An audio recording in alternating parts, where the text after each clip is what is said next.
I'm really excited because we're actually going to dive in and get started with some of the specific missions and actions of Relationship Mastery, and we're borrowing these from the Relationship Masters Academy.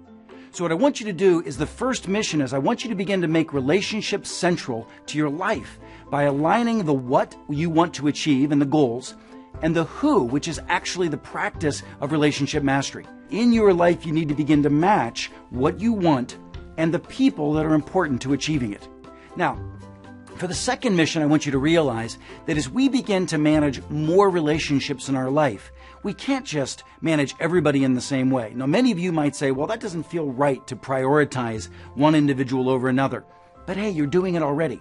You spend more time with your child than you do your neighbor's child, and that's a prioritization. We've got to figure out who the real A-level priority individuals are that you need to devote energy and resources. And that kind of systemization is really critical to relationship action planning. But also, so is measurement.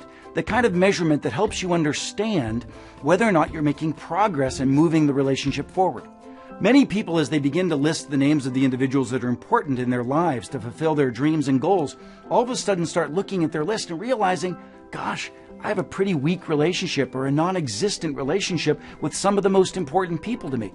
The strength of your relationship with these individuals are going to be fundamentally predictive of you achieving everything that you want to achieve. All right, so now that we've basically realized that simple missions of tying the question who to your goals and creating some organizing and maybe even metrics around relationships is important, let's move on to the next phase, which is our third step, define. This is where you actually define what you can do for another individual.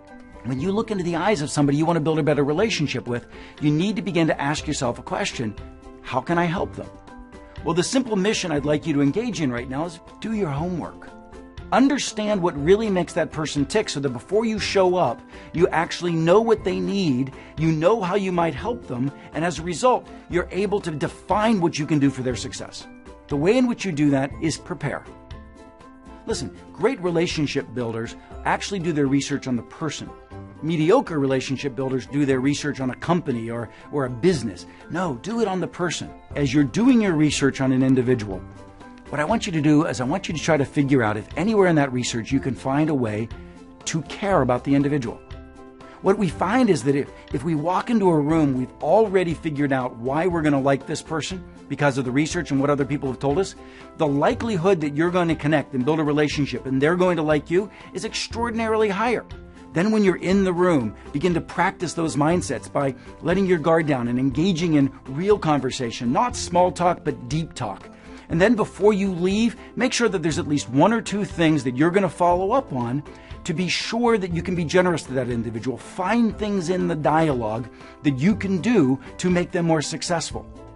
All of these missions combined will make you a huge success and will actually catapult you forward and your capacity to manage your relationships, your capacity to instantly connect to people, and your capacity to have the kind of courage and confidence that you need to build the relationships that will make you successful.